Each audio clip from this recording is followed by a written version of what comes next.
ಸ್ಪಂದನೆ ಮಾಡಿಲ್ಲ.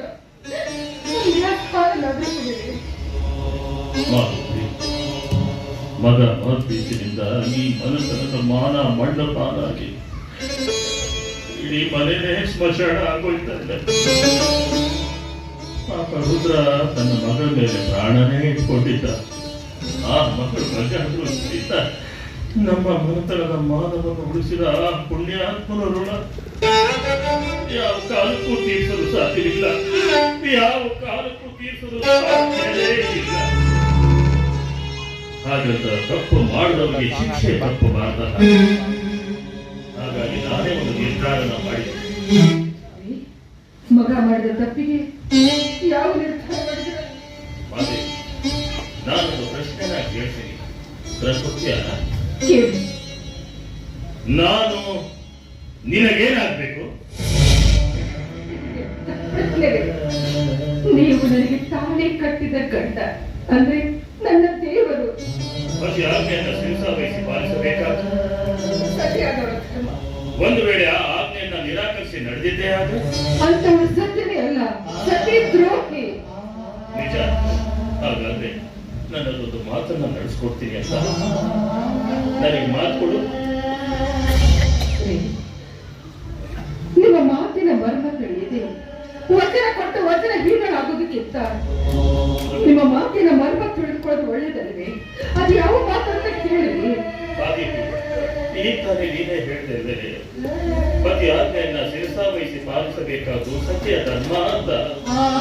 ಹೀಗಿರ್ಬೇಕಾದ್ರೆ ನನ್ನ ಮನಸ್ಸೊಳಗಿನ ಮರ್ಮವನ್ನ ತಿಳಿದುಕೊಂಡು ಮಾಡುವುದಾದ್ರೂ ಏನೇ ಇದೆ. ನನ್ನ ಮಾತನ್ನ ನಡೆಸ್ಕೊಡ್ತೀಯೋ ಇಲ್ವೋ ಅಷ್ಟೇ ಹೇಳ್ತಾರೆ. ಆಯ್ತು, ನನ್ನ ಹೆತ್ತ ತಂದೆ ತಾಯಿ ಆಣೆ ಮಾಡಿ ಹೇಳ್ತಾ ಇದ್ದೇನೆ, ನಿಮ್ಮ ಮಾತು ನಡೆಸ್ಕೊಡ್ತೀನಿ ಅಂತ. ಪ್ರತಿ ಭಕ್ತಿಯಿಂದ ಸತ್ಯವಾದವಳು ನೀನು ಈ ಹಾಲನ್ನ ನನಗೆ ಕುಡಿಯೋದಕ್ಕೆ ಅಂತ ಹೇಳಿ ತರ್ತಿದ್ಯ. ಆದ್ರೆ ಈ ಹಾಲಿನ ಅವಶ್ಯಕತೆ ನನಗಿಲ್ಲ. ಈ ಹಾಲನ್ನ ನಿನ್ನ ಮಗ ಕುಡಿಬೇಕು. ಆದ್ರೆ ಕುಡಿಯುವ ಹಾಲಿನಲ್ಲಿ ವಿಷಾದ ನಿನ್ನ ಮಗನನ್ನ ಬಲಿ ತೆಗೆದುಕೊಳ್ಳ.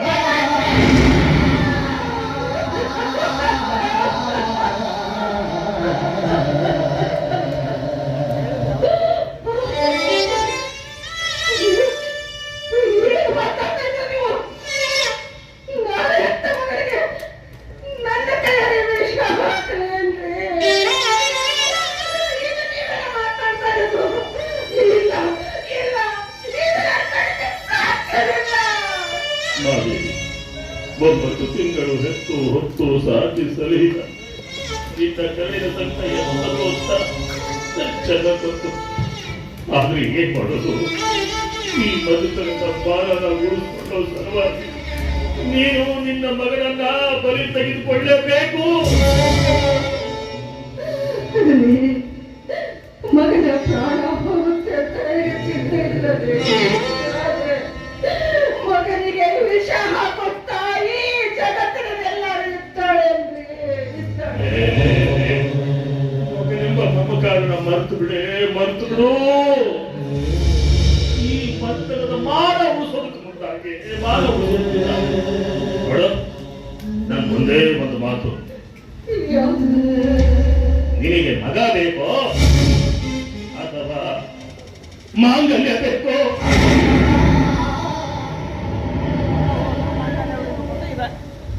ಯಾವ ರೀತಿ ಕೇಳ್ಬಿಟ್ರಲ್ಲ ನೀವು ನನಗೆ.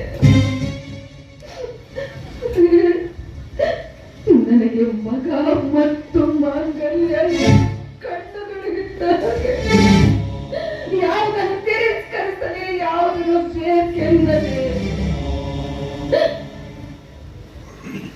ಆದರೂ ಸತಿ ಸ್ಥಾನದಲ್ಲಿ ನಿಂತುಕೊಂಡು ನಾನೊಂದು ಮಾತು ಹೇಳ್ತೀನಿ. ನನಗೆ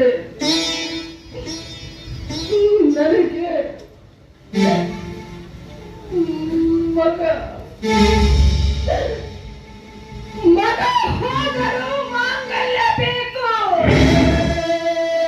ಮಗ ಹೋದರೂ ಮಾಂಗಲ್ಯ ಬೇಕು. ಮಗ ಹೋದರೂ ಮಾಂಗಲ್ಯ ಬೇಕು. ಹೆಣ್ಣಿನ ಸ್ಥಾನದಲ್ಲಿ ನಿಂತು ಸತ್ಯ ಮಾತನ್ನೇ ಮಾತನಾಡಿದ್ದೀನಿ. ನೋಡು, ಈಗ ನಮ್ಮ ಮಗ ಬರುವ ಹೊತ್ತಾಯ್ತು.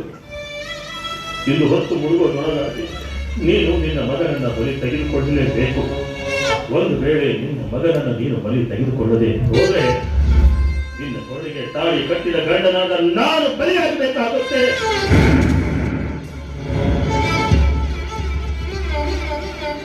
ಯಾವುದನ್ನ ಉಳಿಸ್ಕೊಳ್ತೀಯೋ,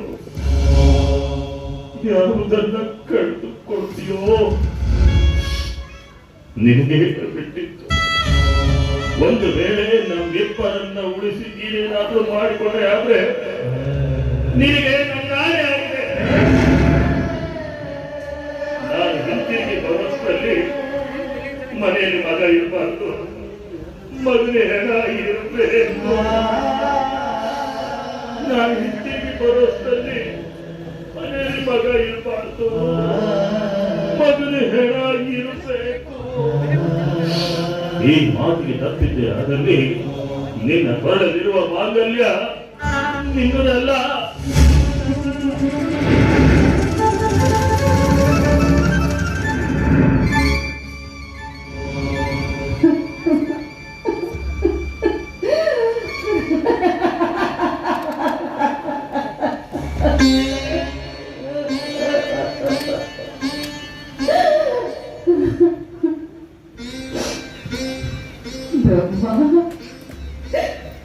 ಮೆಚ್ಚಿದೆ ಬ್ರಹ್ಮಾನಿಗೆ ಮೆಚ್ಚಿದೆ.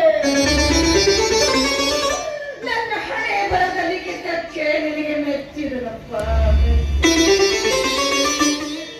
ಎಷ್ಟೊಂದು ವಿಚಿತ್ರವಾಗಿ ಬರೆದಿರುವೆಯಪ್ಪ ನನ್ನ ಹಣೆ ಬರದ.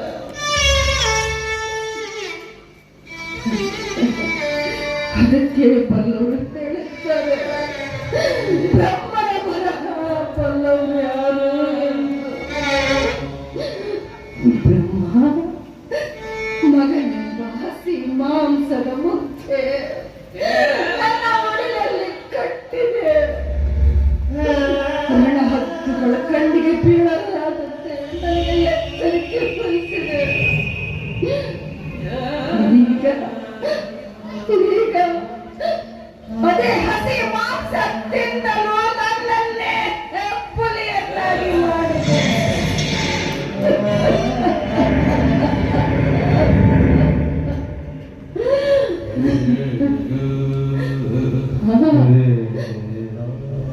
ಹಸಿ ಮಾಂಸ ತಿಂದರೆ ಬಲು ವಿಷವೋ ಎಂಬುದು ನನಗೆ ಗೊತ್ತು. ಆದ್ರೆ ತಿನ್ನದೆ ಹೋದ್ರೆ ನರಕಕ್ಕೆ ದಾರಿ ಎಂಬುದು ಕಟ್ಟಾಪಣೆ ಕಟ್ಟಿದೆ. ಯಾವುದನ್ನು ತಿರಸ್ಕರಿಸಲಿ, ಯಾವುದನ್ನು ಬೇಕೆನ್ನಲಿದ್ದೇವೆ. ಇಲ್ಲ ದೇವೆ, ನಾನು ಈ ಭೂಮಿ ಮೇಲೆ ಹುಟ್ಟುವ ದೊಡ್ಡನಿನ ಮನಸ್ಸಲ್ಲಿ ಇದ್ದಿದ್ದೆ ನಿಜವಾಗಿದ್ರೆ ನನ್ನನ್ನೇಕಪ್ಪ ಈ ಭೂಮಿ ಮೇಲೆ ಜಾರಿಸಿದೆ.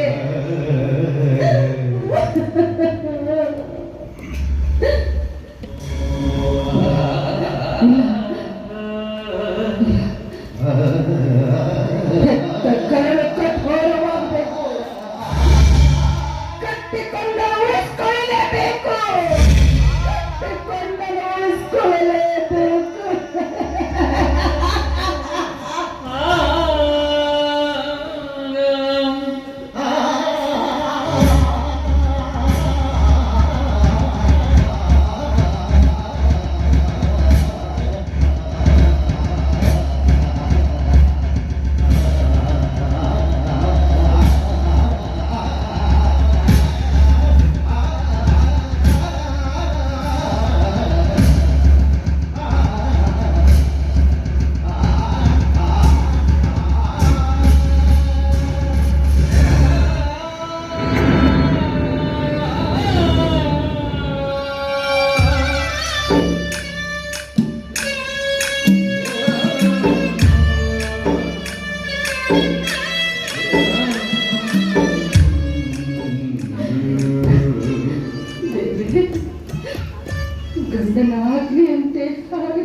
ಏನಮ್ಮ ಮಗ ಮನೆಗೆ ಬರೋಷ್ಟರಲ್ಲಿ ಹಂಗೆ ಹಾಲಿನ ಗ್ಲಾಸ್ ಇಟ್ಕೊಂಡು ನಿಲ್ತಿಯಲ್ಲಮ್ಮ. ಎಷ್ಟಮ್ಮ ಈ ನಿನ್ನ ಮಗನ ಮೇಲೆ ಪ್ರೀತಿ ವಾತ್ಸಲ್ಯ. ನಿನ್ನಂಥ ತಾಯಿಯನ್ನು ಪಡೀಬೇಕಾದ್ರೆ ಪೂರ್ವ ಜನ್ಮದ ಪುಣ್ಯ ಮಾಡಿರಬೇಕು. ನಾನು ಕಂಡಿದ್ದೀನಮ್ಮ. ನಿನ್ನಂಥ ತಾಯಿ ಕರಳನ್ನ ಇಲ್ಲಿ ಎಲ್ಲೂ ಕಂಡೂ ಇಲ್ಲ, ಕಂಡಿರಲೂ ಇಲ್ಲ. ಸತ್ಯವಾದ ಮಾತನ್ನೇ ಹೇಳದು ಮಗನೇ. ನನ್ನ ತಾಯಿ ಈ ಜಗತ್ತಿನ ಎಲ್ಲೂ ನೋಡಿಲ್ಲಪ್ಪ.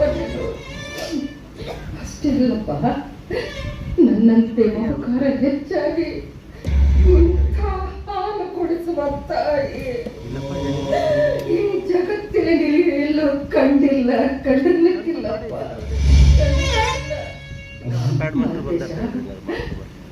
ನೀನು ನನ್ನ ಹೊಟ್ಟೆಯಲ್ಲಿ ಹುಟ್ಟಿದ ಪುಣ್ಯವು, ಅಥವಾ ನಿನ್ನಂಥ ಮಗನನ್ನು ಹೊಡೆದ ನನ್ನ ಪುಣ್ಯವು.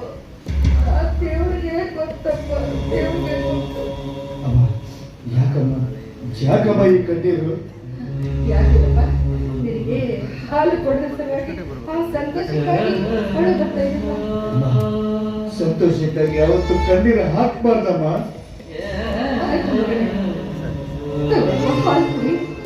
ಅಮ್ಮ, ಇವತ್ತು ನನ್ನ ಹುಟ್ಟುಹಬ್ಬ. ನನ್ನ ಹುಟ್ಟುಹಬ್ಬವನ್ನು ಪ್ರತಿ ವರ್ಷ ನೀವು ವಿಜೃಂಭಣೆಯಿಂದ ಆಚರಣೆ ಮಾಡ್ತಿದ್ರಿ. ಈ ವರ್ಷ ಯಾವುದೋ ವಿಷಯದಲ್ಲಿ ನನ್ನ ಹುಟ್ಟುಹಬ್ಬವನ್ನು ಆಚರಣೆ ಮಾಡೋದು ನೀವು ನನ್ನ ಹುಟ್ಟುಹಬ್ಬದ ದಿವಸ ನನ್ನ ತಾಯಿ ಹತ್ರ ಒಂದು ಮಾತನ್ನ ಕೇಳಿ ಆ ಮಾತಿಗೆ ನೀವು ಸರಿಯಾಗಿ ಉತ್ತರ ಕೊಡೋರ್ಗು ನಾನು ಈ ಹಾಲೇ ಕುಡಿಯೋದಿಲ್ಲ. ಯಾವುದಪ್ಪ ನಿನ್ನ ಮನಸ್ಸಿನಲ್ಲಿರುವ ಮಾತು? ನನ್ನ ಹುಟ್ಟುಹಬ್ಬದ ದಿವಸ ನಾನು ಮಾಡಿದ ತಪ್ಪನ್ನು ಯಾವುದು ಮುಚ್ಚಿನದೆ ನಿಮ್ಮ ಮುಂದೆ ಹೇಳಬೇಕು ಅಂತ ನಾನು ನಿರ್ಧಾರ ಮಾಡ್ತೇನೆ. ಮಕ್ಕಳು ಮಾಡಿದ ತಪ್ಪನ್ನು ಈ ಜಗತ್ತಿನಲ್ಲಿ ಯಾರು ಕ್ಷಮಿಸದೆ ಹೋಗಲು ಹೆತ್ತ ತಾಯಿ ಕ್ಷಮಿಸುವಳು ಎಂಬ ನಂಬಿಕೆ ನನ್ನಲ್ಲೈತಿ. ನಾನು ಮಾಡಿದ ತಪ್ಪನ್ನು ಹೆತ್ತ ತಾಯಿಯ ಮುಂದೆ ಹೇಳಿದರೆ ಹೆತ್ತ ತಾಯಿ ಆ ತಪ್ಪನ್ನು ಒಪ್ಪಿಕೊಂಡು ತನ್ನ ಮನೆಯಲ್ಲಿ ಮನ್ನಿಸುತ್ತಾಳೆ ಎಂಬ ಕವಿಗಳ ವಾಣಿಯ ಕೂಗು ಸಾರಿ ಸಾರಿ ಹೇಳ್ತಾ ಇದೆ. ಹೀಗಿರುವಾಗ ನಾನು ಮಾಡಿದ ತಪ್ಪನ್ನು ಒಪ್ಕೊಳ್ತಾ ಇದ್ದೀನಮ್ಮ. ಆ ತಪ್ಪಿಗೆ ನೀವು ಸರಿಯಾಗಿ ಉತ್ತರ ಕೊಡಲೇಬೇಕು. ನೀನು ಹೇಳುವ ಮಾತು ಯಾವುದು ಅಂತ ನನಗೆ ತಿಳಿಬೇಕಲ್ಲಪ್ಪ. ಅದ್ಯಾವ ಮಾತು? ಮಾನವಂತರ ಮನೆಯ ಮಗನಾಗಿ, ಪುಣ್ಯವಂತರ ಶ್ರೇಷ್ಠ ತಂದೆಯ ಕಂದನಾಗಿ ನನ್ನ ಜೀವನದಲ್ಲಿ ಎಂದೂ ಮಾಡಲಾರದ ಒಂದು ದೊಡ್ಡ ತಪ್ಪನ್ನು ನಾನು ಇವತ್ತು ಮಾಡಿಬಿಟ್ಟಿದ್ದೀನಮ್ಮ. ಬೇರೆಂದರೆ ನಮ್ಮನ್ನೇ ನಂಬಿದ ಒಂದು ಬಡ ಕುಟುಂಬದ ಒಂದು ಹೆಣ್ಣಿನ ಮಾನಭಂಗ ಮಾಡಿಬಿಟ್ಟಿದ್ದೀನಮ್ಮ.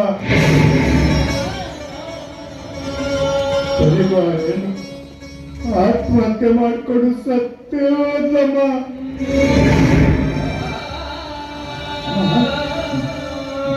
ಆ ಹುಡುಗಿ ಸತ್ತಿರೋ ವಿಷಯ ಈ ಊರಲ್ಲಿ ಯಾರಿಗೂ ಗೊತ್ತಿಲ್ಲಮ್ಮ, ಯಾರಿಗೂ ಗೊತ್ತಿಲ್ಲ ಅಮ್ಮ. ಆ ಹುಡುಗಿಯ ಸಾವಿಗೆ ಕಾರಣ ನಾನೇ ಅಂತ ನಿಮ್ಮ ಮುಂದೆ ಒಪ್ಕೊಳ್ತಾ ಇದ್ದೀನಿ. ಯಾಕಮ್ಮ, ಯಾಕೆ ಮಾಡ್ತಾ ಇದೆಯಾ?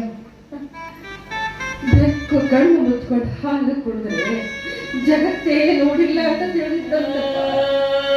ಅಂದ್ರೆ ಈ ವಿಷಯ ನಿಮಗೆ ಮೊದಲೇ ಗೊತ್ತಿತ್ತೇನಮ್ಮ? ಈಗ ತಾನೇ ನೀನೇ ಹೇಳಿದೆ. ಹೌದು, ನನ್ನ ಜೀವನದಲ್ಲಿ ನನ್ನ ಹೆಂಡತಿಯಾಗಿ ಬರುವಳನ್ನು ಬಿಟ್ಟು ಈ ಜಗತ್ತಿನಲ್ಲಿರುವ ಎಲ್ಲ ಹೆಣ್ಣು ಮಕ್ಕಳನ್ನ ಇದ್ದ ಮೇಲೆ ನನ್ನ ಹೆತ್ತ ತಾಯಿ ಅಂತ ಕಾಣ್ತೀನಮ್ಮ. ಇನ್ನು ಮುಂದೆ ನಾನು ಯಾವ ಹೆಣ್ಣನ್ನು ಕಣ್ಣೆತ್ತಿ ನೋಡೋದಿಲ್ಲ.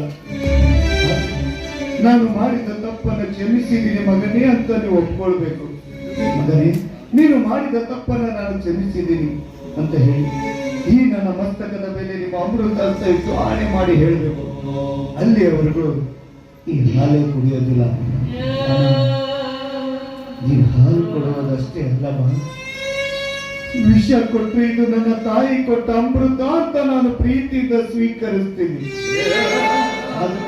ನೀವು ಮಾತ್ರ ನಾನು ಕ್ಷಮಿಸಿದ್ದೀನಿ ಅಂತ ಹೇಳಲೇಬೇಕಮ್ಮ. ಏನಂತ ಆಶೀರ್ವಾದ ಮಾಡಬೇಕು ಮಗನೇ? ನಿನಗೆ ಏನಂತ ಆಶೀರ್ವಾದ ಮಾಡಬೇಕು? ದೈವ ದೂರವಾದ್ರೆ ದೇವರು ಬಂದು ನಿನ್ನನ್ನು ಕಾಪಾಡಲಾರ. ನಾನು ನಿನ್ನ ಪಾಲಿಗೆ ದೇವರಾದ್ರೂ ನೀನು ಉಳಿಸ್ಕೊಳ್ಳೋ ಭಾಗ್ಯ ಪಡೆದುಕೊಂಡು ಬಂದಿಲ್ಲ ಮಗನೇ.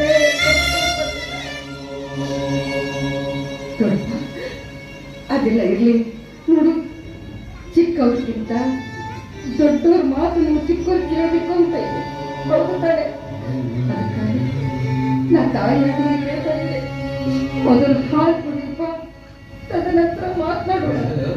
ಆಯ್ತಮ್ಮ, ಮೊದಲು ಹೆತ್ತವಳ ಆಸನೆ ಕೊಡಮ್ಮ.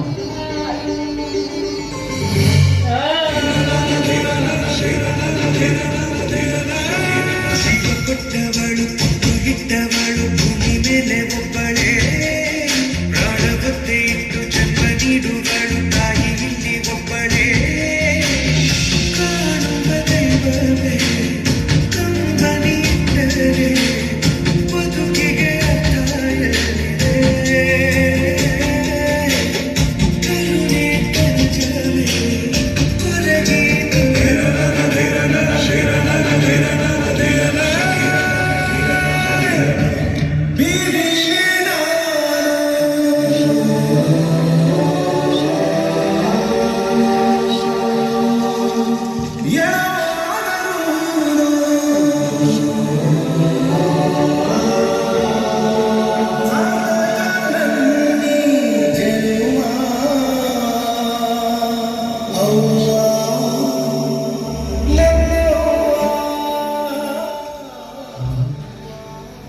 ಈಗಲಾದರೂ ನಿನಗೆ ಸಂತೋಷ ಆಯ್ತೇನಮ್ಮ? ಈಗಲಾದರೂ ಈ ನಿನ್ನ ಮಗನಿಗೆ ಆಶೀರ್ವಾದ ಮಾಡಮ್ಮ. ನೀ ಕೊಟ್ಟ ಪ್ರಾಣವನ್ನು ನಿನಗಾಗಿ ನೀಡುವಾಗ ನಾ ಕಾಣದ ಆನಂದವು.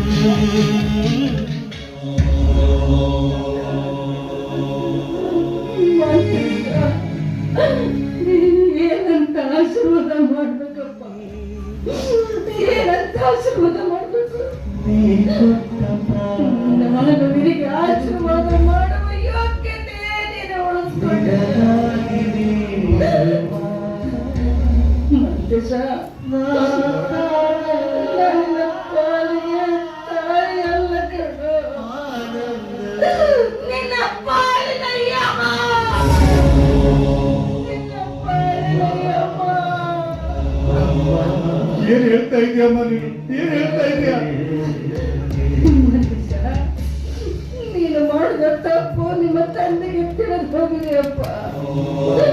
ಅದಕ್ಕಾಗಿ ನನಗೆ ಕಟ್ಟ ಬಡೆ ಹಾಕಿ ಹೋಗಿದ್ದಾರೆ. ಏನಂತ? ನೀನು ಬದುಕಬಾರದು ಅಂತ. ನಿಜ ಮಾತಲ್ಲ. ಈಗ ನೀನು ಕುಡಿದಿದ್ದು ಹಾಗಲ್ಲಪ್ಪ, ವಿಷ.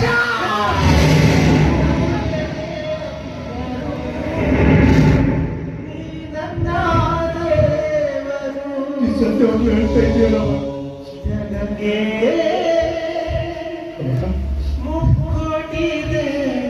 ಜಗತ್ತಿನಲ್ಲಿ ಯಾವ ತಾಯಿ ಆದರೂ ಹಣದ ಮಗನಿಗೆ ವಿಷ ಹಾಕ್ತಾಳೇನಮ್ಮ? ನೀನು ಸತ್ಯವಾಗಿ ಮಾತನಾಡ್ತಾ ಇದೆಯೇನಮ್ಮ? ಸತ್ಯವಾಗಿ ಹೇಳ್ತಾ ಇದ್ದೇನೆ ಮಗನೇ, ಈ ನಿನ್ನ ತಾಯಿಯ ಹಾಲು ವಿಷವಾಯಿತು, ಈ ಹೆತ್ತವಳ ಹಾಲು ವಿಷವಾಯಿತು, ಈ ಹೆತ್ತವಳ ಹಾಲು ವಿಷವಾಯಿತು.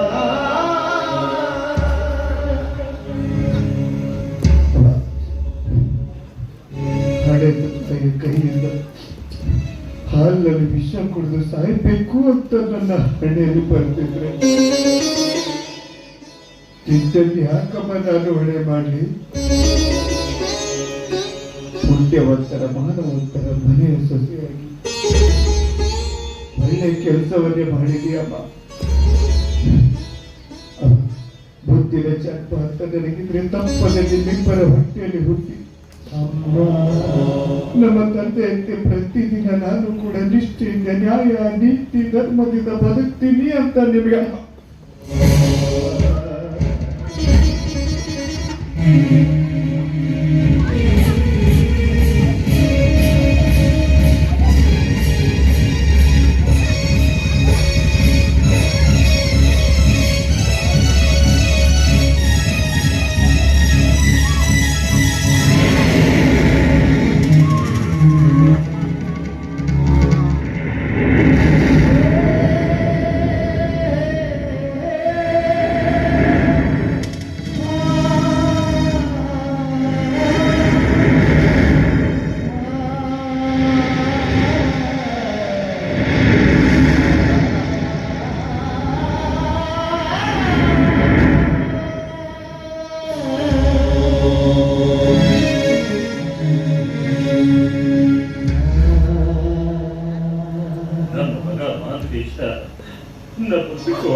ಮಾಡಿದಲ್ಲಪ್ಪ ದೇವರೇ. ಮಾನವಂತರ ಮನತನದಲ್ಲಿ ಹುಟ್ಟಿದ ನಾವು ನಮ್ಮ ಮಾನವನ್ನ ಕಾಪಾಡಿಕೊಳ್ಳೋ ಸಲುವಾಗಿ ಹೊಟ್ಟೆ ಹುಟ್ಟಿದ ಮಕ್ಕಳನ್ನ ಬಲಿ ಕೊಡುವಂತ ಪರಿಸ್ಥಿತಿ ಯಾವ ತಂದೆ ತಾಯಿಗೂ ಕೊಡ್ಬೇಡಪ್ಪ ದೇವ್ರೇ, ಯಾವ ತಂದೆ ತಾಯಿಗೂ ಕೊಡ್ಬೇಡ.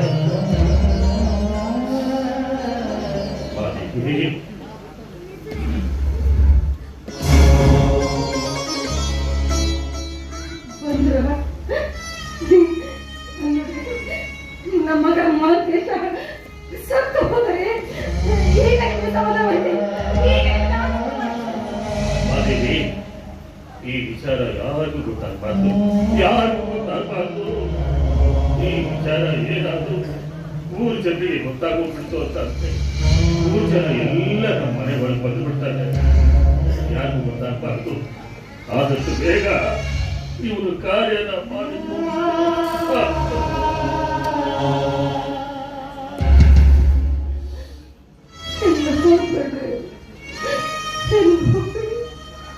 ನೋಡಿ, ಯಾಕೋ ನಿಮ್ಮ ಪಾದಕ್ಕೆ ಕಣ್ಣೀರು ಹಚ್ಚಬೇಕು ಅಂತ ನನ್ನ ಮನಸ್ಸಿಗೆ ಆಗುತ್ತೆ. ಕೊಡುತ್ತೀರಾ ನಿಮ್ಮ ಪಾದನ?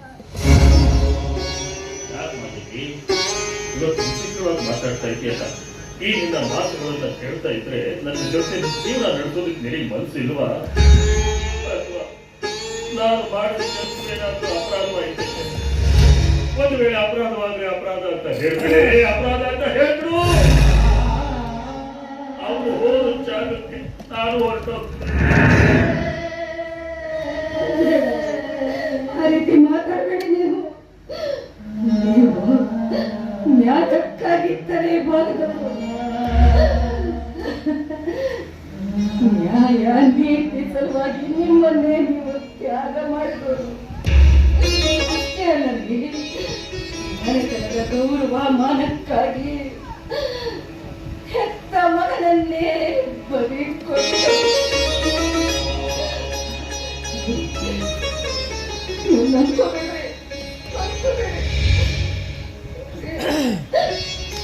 ನನ್ನ ಮಗನಿಗೆ ಹಾಲಿಗೆ ವಿಷ ಹಾಕಿ ಕುಡಿಸುವಾಗ ನನ್ನ ಹೃದಯ ಅಷ್ಟೊಂದು ಕಠೋರವಾಗಿರಬೇಕು.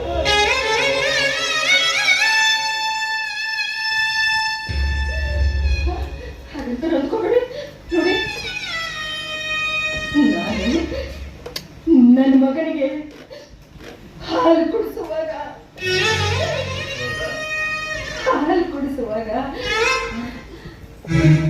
ಅರ್ಧ ಭಾಗದಷ್ಟು ನಾನು ಕೊಂದು ಬಿಟ್ಟರೆ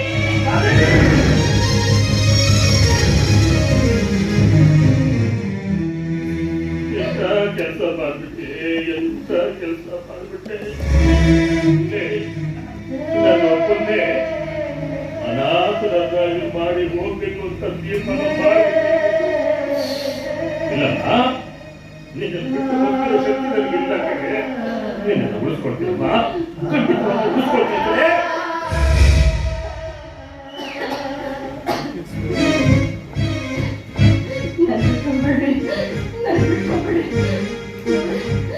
ನನ್ನದು ಒಂದೇ ಒಂದು ಆಸೆ ಇದೆ, ನೆರವೇರಿಸ್ಕೊಡ್ತೀರಾ? ನನಗೆ ಮುತ್ತೈದೆಯಾಗಿ ಸಾಯಮ್ಮ ಅಂತ ಆಶೀರ್ವಾದ ಮಾಡಿ.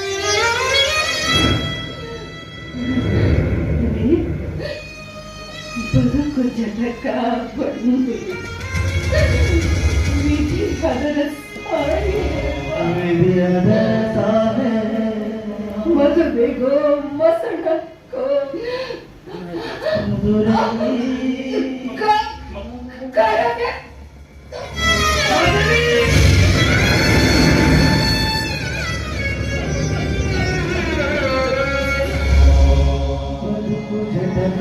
ಬಂಡಿ